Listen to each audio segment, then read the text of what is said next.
Trojan family, what's up, man? USCJ here. It's the top of the morning. Listen, we got some good news this morning.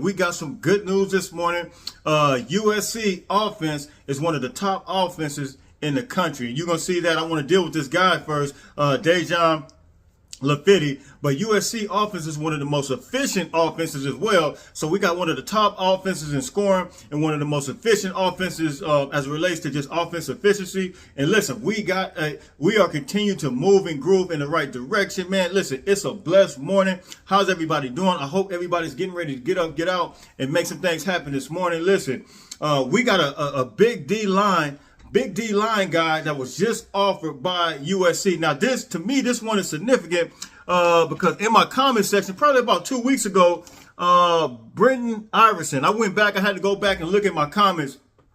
He said, Brenton Iverson, he said, USCJ, he put it in my comment section.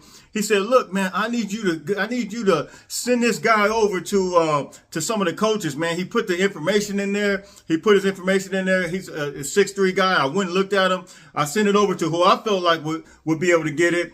And so they brought him in on Saturday at the Fresno State game. And then they offered him, and he took to Twitter as well to say, he says, after an amazing conversation with Coach Nua, I've been blessed and honored with an offer from the University of Southern California. He is a big time guy. Listen, he's an under the radar guy. And this guy, Brenton Iverson, actually told me that. He said, man, look, you guys they need to really look at this guy right here. He's a very underrated guy. I think he's a 3-star prospect, and he is being recruited he has several though. Let's see, he's at 6'3", 285 pounds. He's being offered by Washington, Maryland, Washington State, Utah, Tennessee, Arizona State, Colorado, and, among others. But, of course, if he's getting recruited by an SEC school, they like them big interior players, man. You know he has something going for him, man. And Tennessee they kind of been on the radar as it relates to recruiting right now. So they're about to try to steal one of our West Coast guys from right under us when they actually underrated. And really, he needs to be rated higher. And this guy's another Sam Green. Sam Green just committed to us last Thursday, and 2 weeks ago, before he committed, I put a video out that we're in the mix for him. Sam Green is, and the reason I say that he kind of compares to Sam Green because Sam Green was a kind of a late bloomer, and I told you guys Eleni Noah was the same way. Eleni, I don't think had a whole lot of offers, but his play and the camps and all these different things that they were involved with allowed them to come on the map. And as a result, boom, all kinds of Oregon, everybody started hitting him up.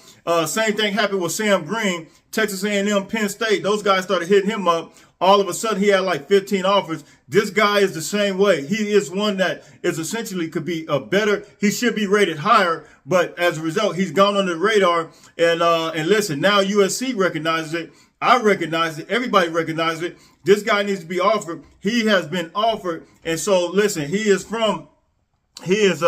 let's get his information out. He's a local guy, so we need to get his information here.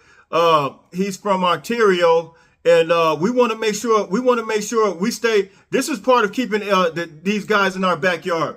The guys in our backyard. We don't want these guys getting out. And here he is right here.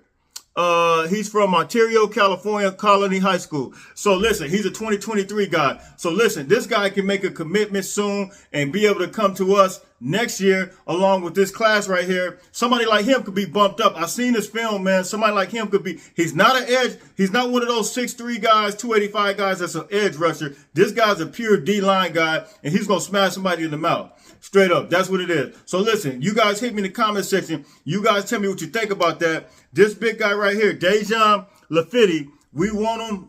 He's been offered, and he was at the Fresno State game. So listen, you guys can look for him. But look, let's switch over to this offensive efficiency. USC is in a whole nother category now. USC has become big time due to the play call of Lincoln Riley, due to the play calling of the Commander-in-Chief, Caleb Williams. Let's look at this real quick.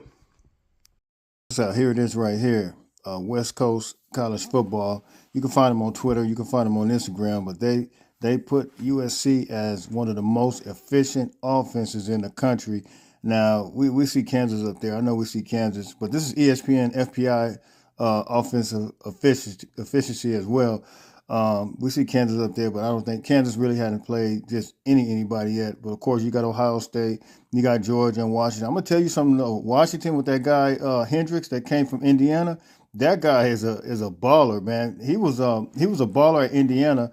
I think that's the year they beat Ohio State, if I'm not mistaken. Somebody could correct me if I'm wrong. But, yeah, Penix is a baller. Washington looking good, and they beat Michigan State over the weekend. And then you got, of course, Georgia. Georgia's Georgia right now. They look pretty good. That quarterback, he's doing his thing. Stetson Bennett, and then Ohio State number 3. You know what they're doing, and then USC number 2. That just shows you that Caleb Williams is the commander-in-chief of this offense, and I think, man, I think we're gonna hit that number 1 spot.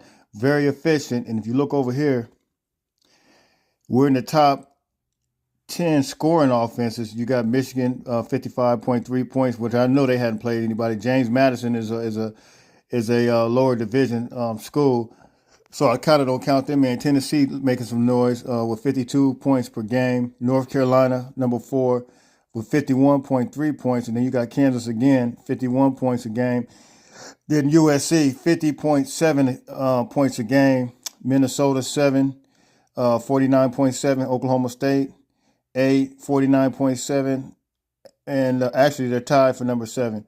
TCU 48.5, and then Ohio State 47.7. That first game, Rice gave us a good balance because we scored 66 points, and then we came back. Stanford put 40 something up there, and then we put 40 something. So we got an average of 50.7. So number 6 in the country as a scoring.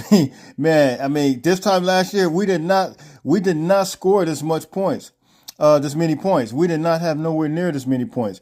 And so now we're in a scoring mix. And, listen, USC is on their way to, to continue. As long as we don't take our foot off the gas, we want to put up another 40-some. Actually, we want to put up 50 on Oregon State. But I think we can, listen, you're going to have to outscore us, and I think we could continue to get out front on these teams. I think USC is going to make some things happen. So check that out, man. That's a beautiful thing.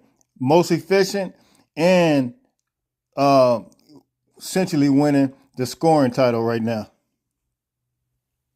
So look, check that out. That's what it is. We are the most efficient offense according to ESPN, FPI, and we're not only that. You can scroll over to CPS and you see that we're in the top 10 as relates to most scoring offenses in the country. 50 points per game average, man. Who would have ever thought this time last year we would be scoring this many points? This offense is potent. We only dreamed of having this stuff. And I'll be honest, I used to reflect back and look at teams like Oklahoma that had Lincoln Riley. Look at other schools that will put up these points. And I would just think like, wow, can we ever have that? Now we have it. And listen, we are so blessed, so thankful to have this coach and have this offense, have these players and everything. The transformation has just been an absolute miracle, man. So listen, we are now up top as relates to all different categories. And listen, man, even the defense, we've had 10 turnovers now. 10 turnovers. We never even had that last year. So listen, we got a lot to be thankful for. We got a lot of excitement. Of course, we want to continue to stay humble, continue to stay focused. So listen, you guys hit me in the comment section. What do you think about our offense being in those top categories? And then what do you think about this Dejan Lafitte, big 6'3" guy, 6'3", 285 D-line guy, just offered by USC. What do you guys think about him, man? USC is now in the mix for a lot of guys, and you will continue to see that on a regular basis. So hit me in the comment section. Let me know what you guys think about that. Like, share, subscribe. USCJ32 on Twitter, USCJ32 on Instagram. Fight on, fight on, fight on.